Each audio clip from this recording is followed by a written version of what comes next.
Here comes the sound. I say it's all right. Best hobby in the world, It's all brother. right. Almost looks like an empty table, but there's a lot of surprises tonight. All right. I know. You got enough room? I do, Campbell. I'm glad you're here tonight. Look at all the great people we got. It was a surprise to see you. I know. I know. All right, guys. Yeah. So many. Let's do a countdown and have some fun. Ready? Yeah. Give Get me your a countdown. earphones on. Give me a countdown, Daniel. Your headphones. All right, we ready? We and are. 3, 2, 1, go.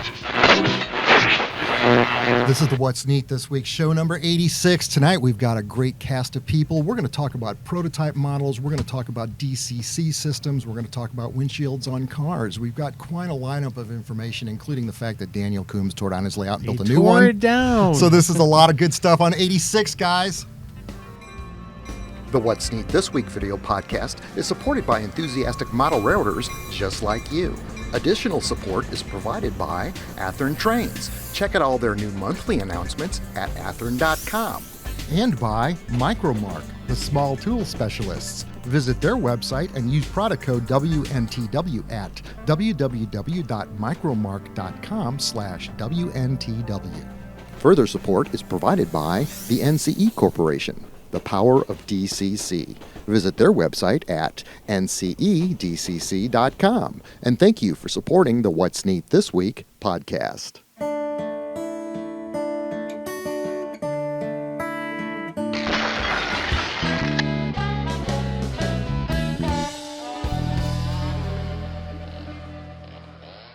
This is the What's Neat This Week, show number 86 for August 17th, 2019. I'm your host, Ken Patterson, and this week we've got a lot of really good stuff on the show to talk about, and I'll tell you what, we're going to do a segment for NCE that's going to be kind of fun, so thank you, Daniel, for helping us with that. You're welcome. I'm going to start out right away with a lot of stuff that's been going on. First of all, let me introduce the fact that I got Joshua Sugarfire sitting next to me right here. Barton. Hi, everybody. Of course, you've already known Daniel Coombs is here. He gave me that countdown. Thank you, Daniel. We got Campbell Rice. Yes.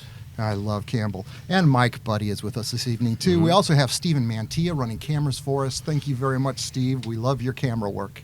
So right away this week, after we had the last show recorded that Sunday, I did another photo shoot for Athearn using the 4014 Big Boy locomotive. And this time I set up a desert scene outside. It's just one of those interesting scenes where then again you're running the LocoNet, the DCC cab power out there, and the track power out there, and you're setting up a foreground scene, a secondary mountain row scene to break up the scenery, and then some purple mountains off into the background was at least the strategy behind this photo shoot. So I show it to you, and I also show you the run by, which was kind of fun, and the still photo came out absolutely awesome of this one with a lot of rail fans. So I look forward to see what Athearn does with that photo.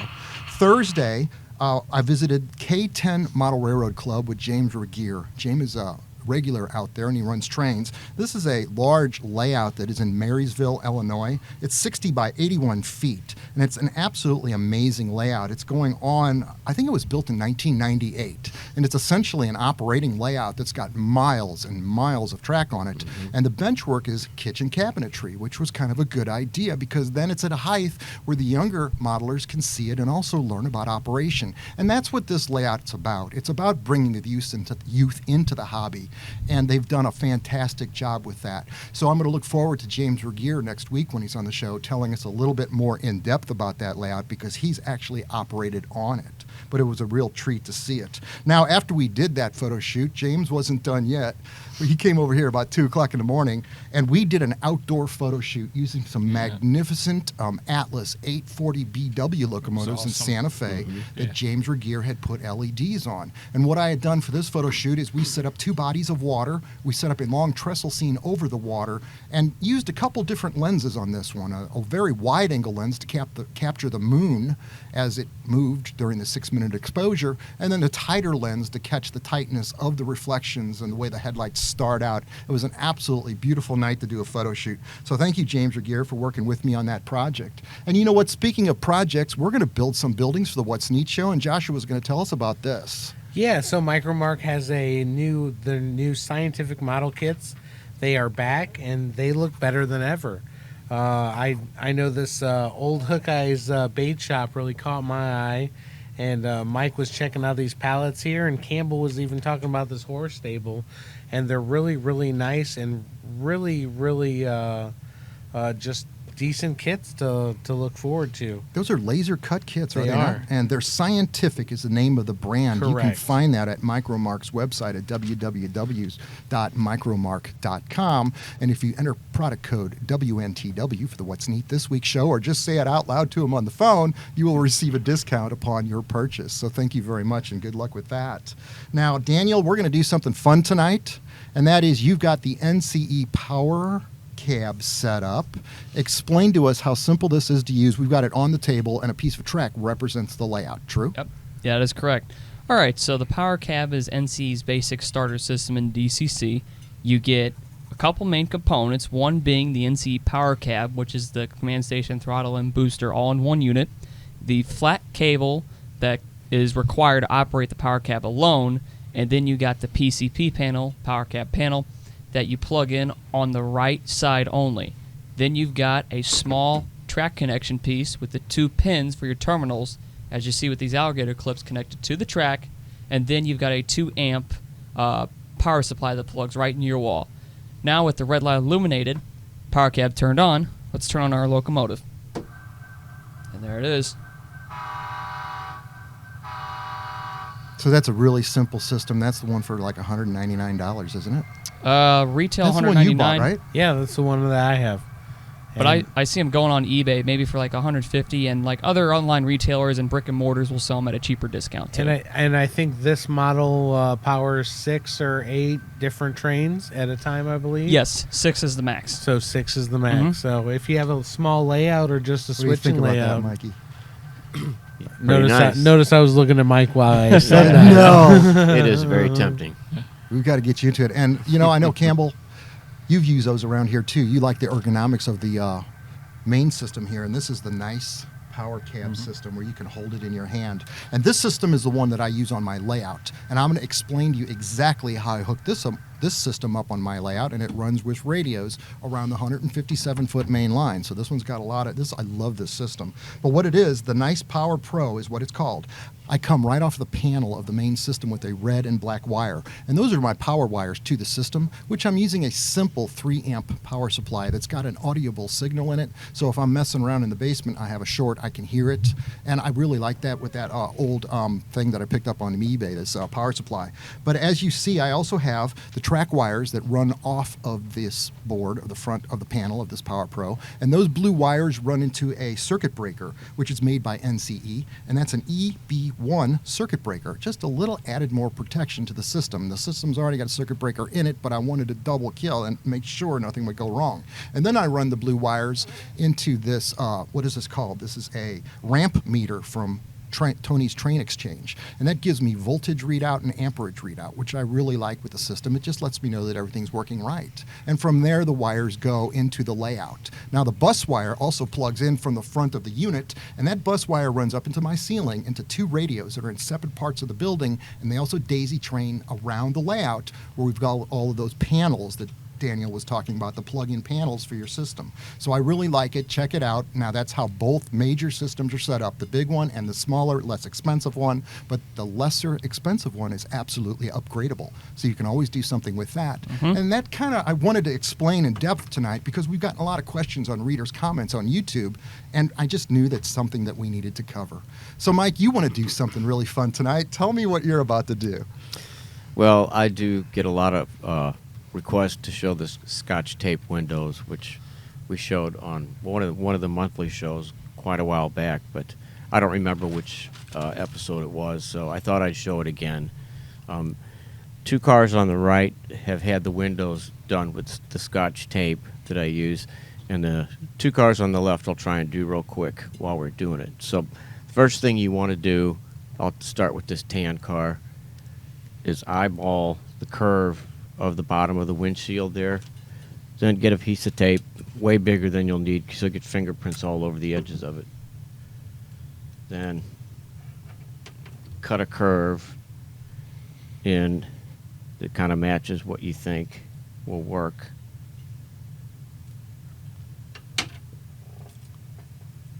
All right. then I'll put the match the curve up to the bottom of the windshield here. It's going to be hard to see on camera. I might be It doing a is. little B-roll of you reenacting this, but Okay. I see what you're doing. You're putting the tape right on the chrome edges of the window, aren't you? Right, and you don't want to pull it tight. You want to give it a little bit of room to follow the curve of the windshield. Now, I usually use a toothpick to burnish it around the edges, but I'll use this razor blade since I don't have a toothpick. But you burnish the edge all around the top and the sides. Are you using the back side of the razor blade, Yeah, not right, the sharp right. side? Okay. Right. I'm probably cutting my fingers all up. No, I'm not. Then you carefully trim out the edges. I'm going to bend down to do this, so I'll get away from the microphone. But That's fabulous. I always thought you did it from the inside. That's yeah, by putting the sticky side on the inside, you don't get dust sticking to it all the time. That's true. And I know this lasts because you taught me how to do this 20 years ago, and none of my cars have yellowed. They're all Right. still in great shape. Then you peel off the excess, and hopefully you don't peel off any paint on the model. I've had that happen before. And there's a little piece to trim there, but I'll set this down here so you can see. I mean, that looks like the perfect window. Well, it's an illusion because sometimes they have the wrong shapes, like it might sag a little bit, but it looks better than open windows. Yeah, I think. I agree. Yeah. I agree. And That's so awesome. Now, is that something you could do to buildings, do you think, Mike? Probably you'd have to do it from the outside so it didn't attract dust or bugs or Yeah, anything right. like that. But That's amazing.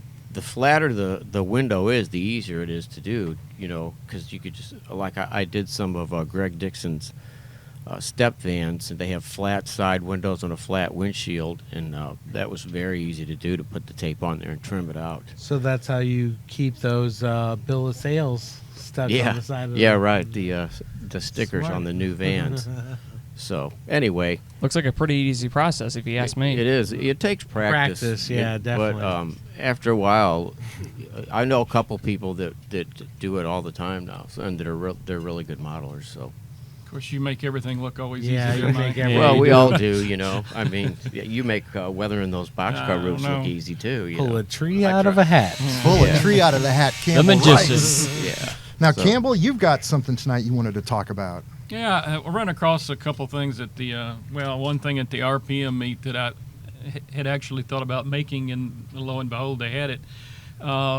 There's a company called Custom Finishing Models, and what this is, it is a PTC antenna. So if you're modeling the modern era, that's something you'd definitely want to have. And he has Road Pacific ones, specific. This is the Union Pacific, because I'm modeling Union Pacific. He had BNSF and then a kind of a generic, and just a real simple little deal, and we can shoot some B-roll that here after a while. But I thought Campbell, that was pretty I neat. have a question there. Is that a Lionel Strang That dime is for yeah, scale? That is a dime for scale. Thank you for noticing that. I was wondering if anybody would know. Absolutely. But yeah, the dime's on there for scale. Nice, So. very nice. And another thing I ran across, for those of you that are doing in scale, there's a company out there called Jacksonville Terminal Company, and they're making some intermodal cars, and Yes. it's really fascinating. Really? If you look at it, you wouldn't think it's in scale because it's These are really, beautiful. really Really? detailed. Yes, They he make showed these to me. containers We'll show too, don't they? yeah, Shipping- containers. yeah. Yep. Wow. And really nice looking. They're really highly detailed. They have one thing I think is great about it is they actually incorporate magnets inside the containers, so that when you stack them, they just kind of click together. Oh, And Great you don't have idea. to worry about Yeah, them that falling is a off or great anything. Plus, idea, it adds yeah. the weight to the container, Yeah. and they have some faded and patched, and they look pretty good. I'll So tell you, a lot of this new N scale stuff that's coming out is it's just getting unbelievable. yep, the it is. It's detail. incredible. So that somebody just- can get that detail. Yeah. Sorry, Yeah. not just the detail, but the sound is Oh, yeah. improving. Yeah. Oh yeah. Right. So Yep. Those cube speakers, I mean, that is a revolution by itself. Oh, It is. Yeah. It is. It sure is. It's you got two choices. You got standard volume, or you can get a high level of bass. right. And they work really well. Yep. That's But, great, Daniel. Now, you've been working on your layout. Why don't you tell us about that? You tore down your layout, in fact. Yes, I did. I want to ask you why, but I'm sure you're going to tell us. Daniel went through I wouldn't call it a midlife crisis, but Daniel, you tore down your layout, brother. Yeah, the original setup I had, of course, is now the second layout that I built in my lifetime, and it just basically patchwork. So here and there, there'd be problems that pop up every 2 weeks, and then last month I'm like, this is ridiculous. Like, I want to start fresh.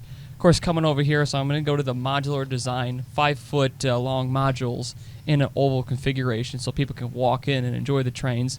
Nice. They're about 18 inches wide, and they're sitting up against the wall. And I did cut up my old bench work, so I saved a lot of it, 3/4 of it. So the rest I'd have to go buy extra wood to put in the spots that I cut out the layout. I'm going to do double track mainline this time instead of single track. So if people or friends of mine or family come over and they want to see a train run, if let's say I just don't want to operate it, I can at least have a line to where two tracks. So if someone does want to run a train, they can on the inside where the yards are, and then the outside just have something running around continuously at all times. And one other thing I'm using is an L-type legs to where they're at a 90-degree angle, and I'm putting 45-degree triangles top, middle, and bottom to give it stability. And then what I'm doing is I'm putting adjustable furniture casters. They'll screw furniture Yeah. adjust so Leg I can levelers. adjust the height and the level so that when I check up on top of the benchwork, I can make sure that it's flat. That So there's not going to be this any is going to be a dips. layout that you can actually move when you move out of your parents' house. Is Yes, that it is. kind of? I see your strategy here, and it's that's smart. So Yeah. this will go on to be part of your home layout as you go on through life and have Yeah. a family, and it's going to be great. You know, Daniel's not the only one that tore his layout Yeah, down. Campbell's also on the same page as mine. Campbell, why I don't have you a tell us different about reason, that? though. Now, I think you're coming to town, aren't you? Yeah, I am moving to the St. Louis area, so All right. Welcome home. Welcome. So may be more of a regular here until you get tired of them and throw me out. But, Never. yeah, so Never. I'm going to have about a 50 by 20-foot basement that I have to fill. So, yep. Saturday nights after There the you go. podcast There you at go. Campbell's Come house. to my house because I have plenty of work. That's amazing. Yeah. We've been getting a lot of magazines, and I don't know why, but I'm getting Model Railroad News, which is a Awesome. great, Yeah, it colorful is a good- magazine. I like that Yeah. magazine. It's got full color pictures of all the products in it. And is it Tony Cook? Yeah. Tony Cook. Yep. That is Yep. I Yes. Out of know Kansas he City. talks to Lionel Strang. He was on one of Yep. Lionel Strang's podcasts, and I And listened to him Shane- interview. Shane Mason is also a Shane Mason. editor in Editor. there. Yep. It's a very wonderful magazine, so check it out if you still like. Yeah. I mean, it's awesome. It's awesome. I know. Thank you for sending that to us. That's really kind of you guys. It is. Where do we want to go after that, guys? Because we're getting pretty close, I think, to an end almost. I think so. So G-scale layout at Sugarfire. We've done the preliminary measurements and everything. I think I'm going to have a dog bone right in front. I'll roll some footage right now. We have these nice, this wood base here right under the neon lights that say Sugarfire. So Wow. that's where the G-scale will run, and then I'll just have two circles at the end to make it kind of a dog bone-ish setup. That's So great. pretty excited about that. What railroad you going to do? I don't know. Sugarfire Central? Yeah, probably Probably some fictional Probably scheme. something. We'll see if Pete can color me up some cars, and I'll throw those up there. I'm There going you to go. start worried if you start delivering barbecue by train. Not in this one, but maybe a future Sugarfire. Yeah. We can count on that. There you go. Now, Daniel, I don't think you said what part of the country you plan to model on this new layout. Oh, good question. You know, I know. never thought about that because I just want to get the layout up. But I tell you what, the country that I want to model is just, I don't know, city and rural at the same time. With it being modular, like your technique, you could pull certain modules out, replace it with a new one, and keep switching around here and there. Maybe you want like winter season, then fall season transition, then the summer, spring. But I'm trying to plan the model, of course, where we live here in St. Louis, to where in St. Louis area, it's all urban, suburban areas. And then as Right. you get out west, you get more into the rural That's backwoods. awesome. Very nice. Got a man with a dream. He knows what he's doing. Now, Campbell Rice, in the August What's Neat over at Model Road Hobbyist Magazine, you interviewed Joe Atkinson, and that was a beautiful Iowa-scaled interstate. Did I say that right? Iowa Interstate. Iowa Interstate Railroad. Yes. Tell me and tell the guys what that must have been like, because that was a beautiful layout to Yeah, it witness. sure was. Well, I met Joe several years ago, and he's just a fantastic guy and full of knowledge. He got me started working with the Loke Sound and everything, and awesome. so that's kind of where I met him when I was in Council Bluffs, and he showed me his layout, and I was amazed at what he has done to model actual area and actual buildings and sidings off of the Iowa Interstate west end from Council Bluffs east. So very nice layout. Now tell me, what control system does he use? Now, he uses something pretty unique in the model railroading world. Well, yeah, he's used in the Iowa Scaled Engineering proto throttle. He likes that. Yeah. He was actually one of the first that got to use it. And he was, as I was there that day, he actually had a prototype. But Nice. he said it changes the hobby in his world as much as sound and locomotives did. He did So, say that in the Sure. interview. He did. I did Yeah. hear that. Wow. That's amazing. So- Thank you very much for doing that interview, Campbell. I I think you're going enjoyed to it. do some more for us. Also, I I want will to bring be. up the fact that in the September 2019 What's Neat, I've just finished editing that video, and in fact, I'm really halfway through October, so I'm making great time. But in September, I want you to know we got 2 how-to segments, we've got 2 layout tours, and we've got 1 manufacturer. So it's really kind of a full circle of items in this video. Dave, and I'm going to get the name wrong, Mike, is it David Schornhorst? Yeah, Scharnhorst. David Schornhorst, and you did the interview with him on a modular layout, or you held camera for me. And this was a beautiful layout that we saw out in Desler, Nebraska when we were Right. out there at the Spring Creek show. The thing about this layout is it's fully automated. It's got a lot of neat things on it, like an electromagnet that works. There's a really cool lift bridge that Right. goes up and down with That's the counterweights. lift bridge of Ooh, you gotta be Hannibal, an model, automated. of Hannibal, Missouri, where the line comes across in Mississippi and crosses the B end. That there. is a really And it's a cool lift bridge. Yeah, It is. It operates, goes up and down. It's Wow. I loved way it so cool. much that I'm Yeah. going to build my lift out section on the layout similar to that, where Yeah. it'll be a lift up piece of plywood. I think Right. it'll work with counterweights. Also, Mike Brewski from Dimensional Modeling Concepts shows us a lot of the 3D printed laser items that he's making for us modelers: telephone poles, segmental cement bridges. He's the one that made that automotive, or the intermodal loading crane, the straddle device. What are those called? The cranes that are Straddle big yellow. loaders? Right. I mean, it's just a beautiful And model. it's modeled perfectly. Also, Bill Selleck shares with us a gorgeous N-scale modular layout that was set up at the show. This was designed off of prototype standards in N-scale. A lot of the detail in buildings were photo-etched brass models. That's how detailed this layout was. It was really beautiful, and it was built to about 52 inches high, so you could actually see it standing next to it. It wasn't necessarily built for children to watch, but this is more of an adult prototype layout. It really was beautiful to see that. And also, our very own James Regier, who's not here this evening, he shares with us his Gretna grain elevator that he built. Him and his grandfather used to actually deliver grain at this facility in Canada, and it was really nice when he came by here and did a segment with us on that grain elevator. And that rounds out the September 2019 What's Neat, guys. Oh, no, it doesn't. There's one more. No, Oh, no. He's gonna- And if you act now, you will get this. I'm It's a bonus video. I'm sorry, Mitchell Befoden, but Mitchell Befoden shows us how to make tarp loads Oh, for that your is such flat a cars. cool Okay. segment. It is Yeah. such a great segment. It Yeah, didn't it sure skip my is. mind. It's the last line on the piece of paper, and I thought I was done. Sorry, Mitchell. He did not mean to forget you. I don't have to edit that. No, It's you just the didn't. way the show goes. But we're coming to an end on this one, guys. So anybody want to last words before we go tonight? Actually, I got a question for Josh. Tell me more about your little 7.5-inch scale locomotive. I don't want to talk about Oh, it, come on. the show. At He's going to be picking it up. Time. Thank you very much. Okay. It's going to be really cool. And edit now. No, we're not going to edit this. This is the best hobby in the world, brought to you by a lot of people that love to do what we do. It shows all about you, just to share the hobby. So many people walked up to me and tell me in readers' comments that we've influenced them and we've made the hobby better for them, or they've been an armchair modeler for a great amount of time, and watching the show has inspired them. That's what we're doing. That's the only goal we have, is to get everybody happy in building models. So rock and roll. I just said it again. Best hobby in the world, guys. We're going to close out number 86. Let's go run some trains. See you later. Let's do it.